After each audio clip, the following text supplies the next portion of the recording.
Hey everybody, this video is called Can I Have Wisdom? And tonight we're continuing our pass-through study in the book of 1 Kings, where we're going to look at Solomon seeking wisdom. And so 1 Kings chapter 3 verse 1 starts out, So Solomon made a treaty with Pharaoh, king of Egypt, and married Pharaoh's daughter. Then he brought her to the city of David until he had finished building his own house and the house of the Lord and the wall all around Jerusalem. So Pharaoh was probably Solomon, the next to last ruler of the weak 21st dynasty. And Solomon's treaty with Pharaoh signified that he held a high standing in the world of his day. And Pharaoh's daughter was the most politically significant of Solomon's 700 wives. Yes, if you haven't known before, Solomon did have 700 wives. And this wasn't Solomon's first marriage, and that's something else that you want to note. In Solomon, he had foreign wives, and they ruined his spiritual life. And we're going to see the fall of Solomon as we progress over this month and into next month in 1 Kings. And if a foreign woman converted to the God of Israel, the law of Moses did not prohibit it. And that is one thing that we must realize as well when we study the Old Testament, that it wasn't necessary just because they weren't Jewish that they couldn't marry a foreign wife. It was because they would be usually pagan or into whole different deities, and they would be unequally yoked. And the problem was foreign women were more likely to be a stumbling block rather than a good thing.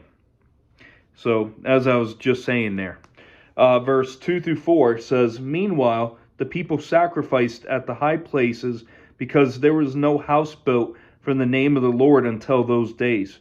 And Solomon loved the Lord, walking in the statutes of his father David, except that he sacrificed and burned incense at the high places. Now the king went to Gibeon to sacrifice there, for that was the great high place. Solomon offered 1,000 burnt offerings on that altar. So the open air hilltop worship centers, which the Israelites inherited from the Canaanites, had been rededicated to the Lord. And the use of the pagan altars had been forbidden, as you find back in the book of Numbers chapter 33 verse 52, and Deuteronomy chapter 7 verse 5, and Deuteronomy chapter 12 verse 3. And after the building of the temple, worship at the high places was condemned. And name represented the character and the presence of the Lord. And he had promised to choose one place to put his name for his dwelling place. And the temple of Jerusalem was to be that place. And in the ancient Near East, to identify a temple with a god's name meant that that god owned the place and dwelt there. And Solomon's failure in completely following the Lord was exhibited in his continual worship at these high places, as we see as we move on in this book. And Gibeon is a town 7 miles northwest of Jerusalem where the tabernacle of Moses and the original bronze altar were located, as also seen later in 2 Chronicles chapter 1 verse 2 through 6. And according to 2 Chronicles chapter 1, the entire leadership of the nation went with Solomon to Gibeon. And verse 5 through 9 says, At Gibeon the Lord appeared to Solomon in a dream by night. And God said, Ask, what shall I give you? And Solomon said, You have shown great mercy to your servant David, my father, because he walked before you in truth, in righteousness and in uprightness of heart with you. You have continued this great kindness for him, and you have given him a son to sit on the throne, his throne, as it is this day. Now, O Lord my God, you have made your servant king instead of my father David, but I am a little child. I do not know how to go out or come in. And your servant is in the midst of your people, whom you have chosen, a great people, too numerous to be numbered or counted. Therefore, give to your servant an understanding heart to judge your people, that I may discern between good and evil. For who is able to judge this great people of yours? So, God often gave revelation. He often communicated with certain people in dreams. And however, this dream that it's speaking about in the text, it's a very unique dream. It was a two-way conversation between the Lord and Solomon. It wasn't just God speaking to Solomon. It was a two-way conversation. And great mercy and great kindness imply covenant faithfulness. And Solomon, he viewed his succession to David as evidence of the Lord's faithfulness to his promises to David. And since Solomon was probably only about 20 years of age, he readily admitted his lack of qualification and experience to be king. And I'm not anywhere near 20 anymore these days, but when I go back and I think of when I was 20, to be put in control of a monarchy, of a whole nation, that's pretty scary.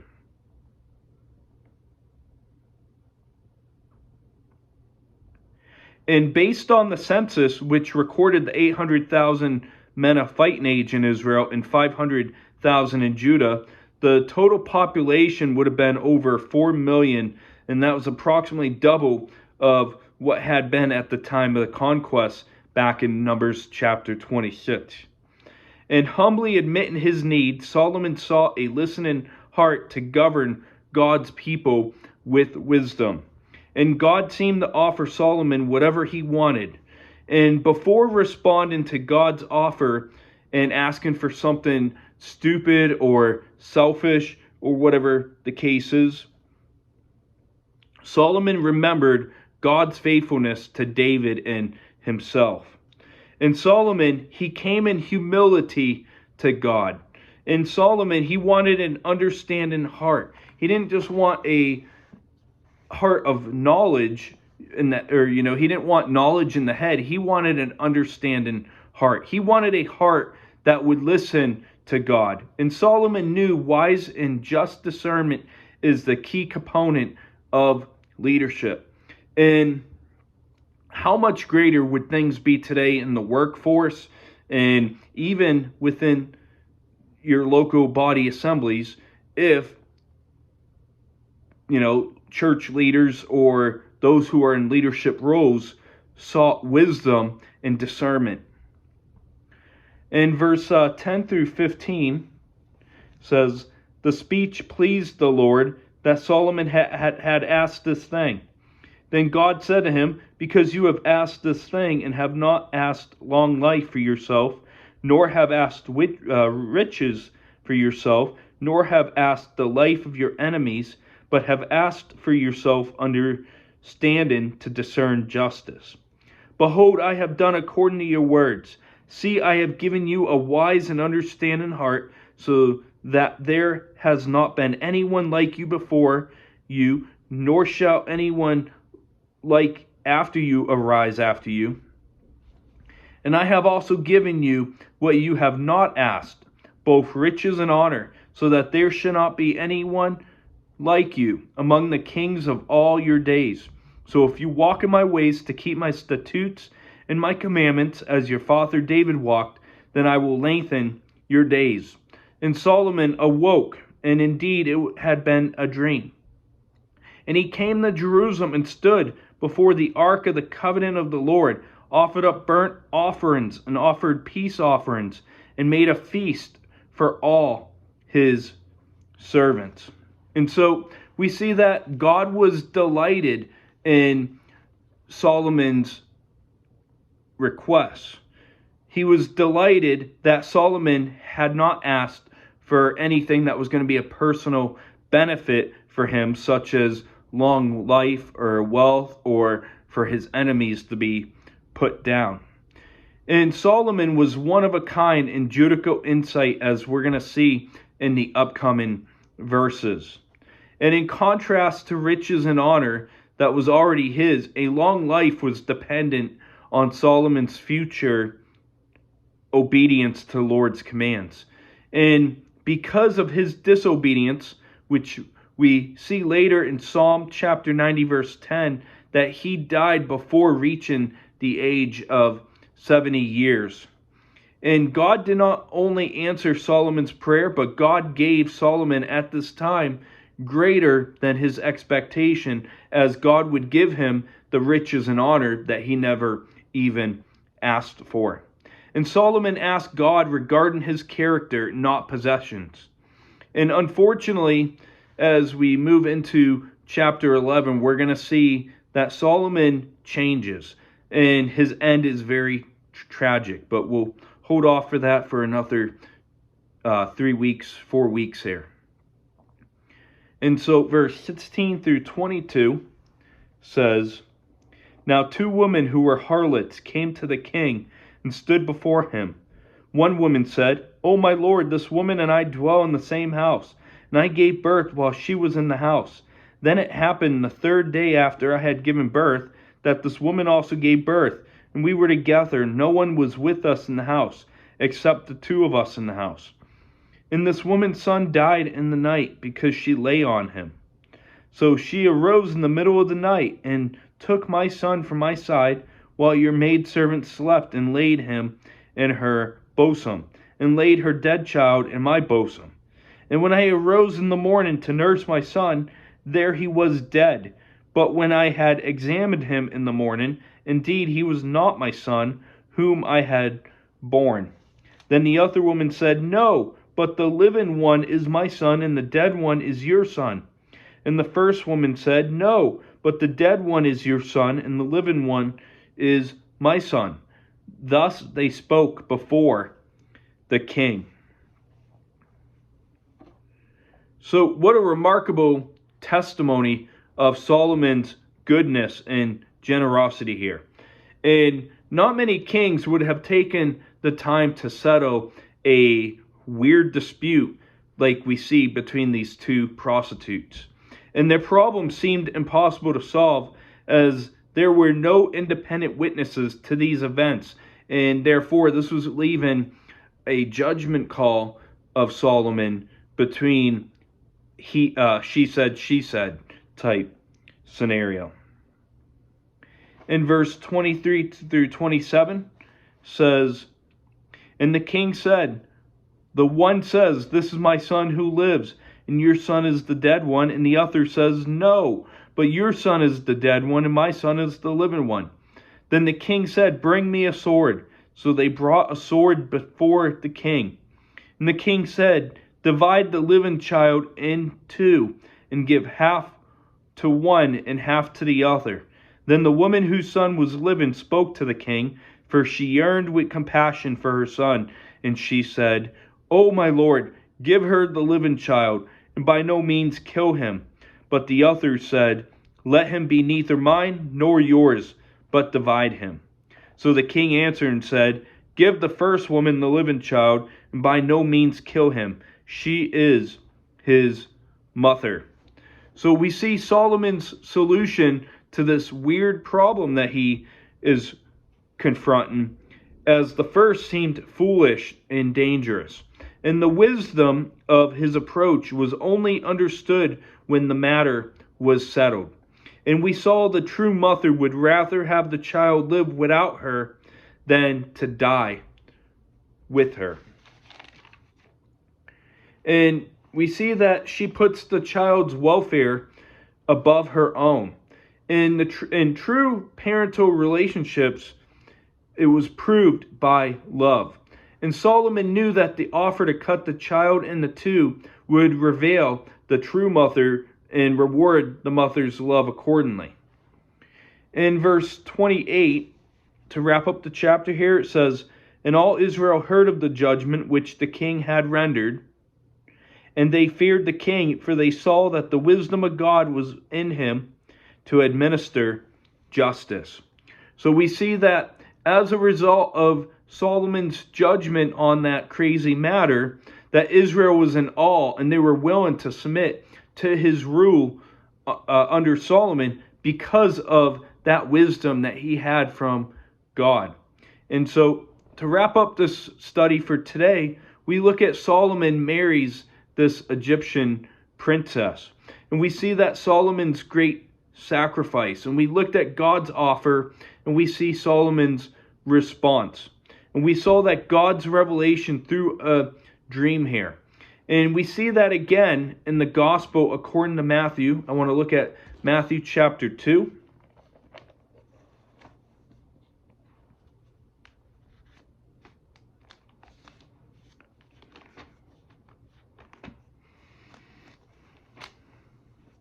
Matthew chapter 2, verse 12.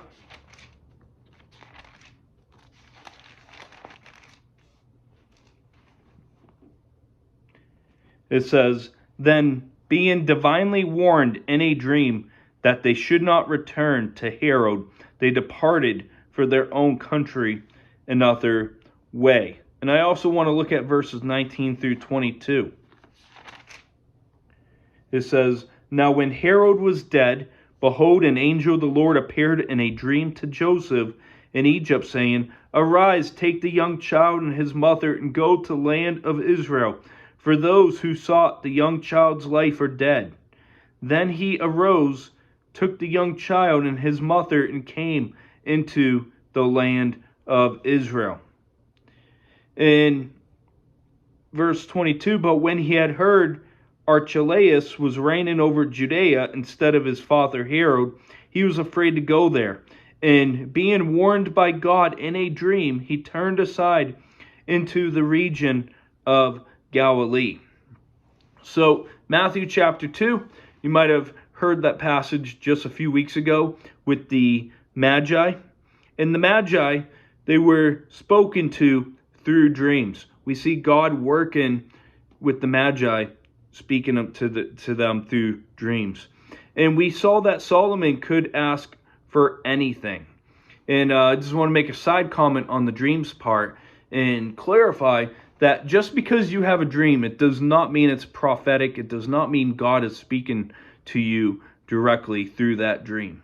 And you might even have a dream of being at a certain location and having the rapture take place. I had that dream back in when I was probably about 16, 17, somewhere around there, that I was raptured at the house I grew up in during high school. And guess what? I don't live at that residence anymore. The rapture never took place, and I'm not saying, anything on eschatology here, but the rapture never took place after that dream. So why would I have that dream if it was supposed to be prophetic and I don't live there? Well, you might say, well, maybe you're going to buy that house again someday. I don't think so. There was a lot of issues with that house, and I don't like houses on a slanted hill like this. But to say, just because you have a dream does not mean that God is speaking to you in that dream today. And I just wanted to make that point right there. But the next verse I want to read is 1 John chapter 5, verse 14. And it says here, "Now this is the confidence that we have in him, that if we ask anything according to his will, he hears us."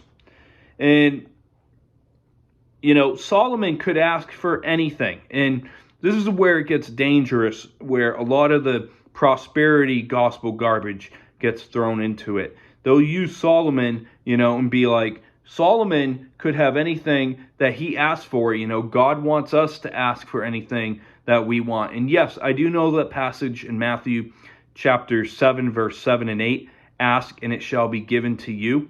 But 1 John 5:14, let's see what it says here again. It says, "Now this is the confidence that we have in him, that if we ask anything according to his will, he hears us." Do you get that last part in this verse? if we ask anything according to his will, he hears us. God will give to us in accordance to his will. And we can ask God for anything, and he will grant it to us if it's in accordance to his will. Now I want to look at Ephesians chapter 1, verse 18.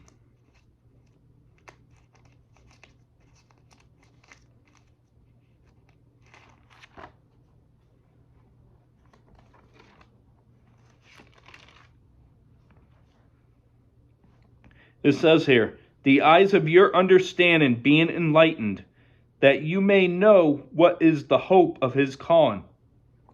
What are the riches of the glory of his inheritance to the saints? And we see that the Apostle Paul prayed for believers, for their eyes to have understanding. And we saw God's great promise to Solomon. And I want to read a great scripture to remind us of God's promises. And in Ephesians 3:20 it says, now to him who is able to do exceedingly abundantly above all that we could ask or think, according to the power that works in us. And Solomon, he experienced God's ability to do far beyond that he could ask or think. And what we are is more important than what we have. And that is the lesson that I get out of Solomon's wisdom lesson in chapter 3. That what we are is more important than what we have. And that is a message that needs to get sent out to the prosperity gospel preachers.